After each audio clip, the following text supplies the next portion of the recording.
அஸ்ஸலாமு அலைக்கும்.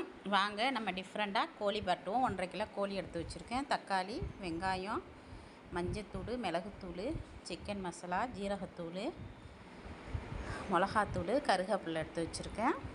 சட்டி அடுப்பில் வச்சு கொஞ்சம் எண்ணெய் ஊற்றிக்குவோம்.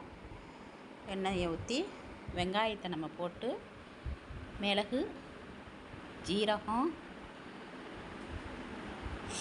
போட்டு வதக்குவோம்.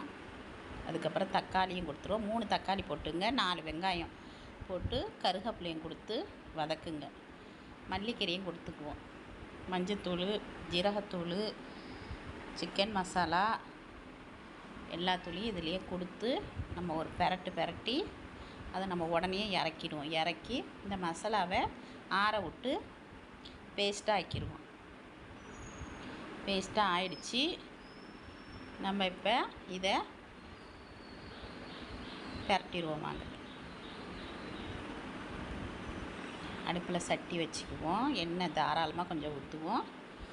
ஏண்டா மசாலா கொடுத்து வதக்குன்னு நல்லாயிருக்கும்.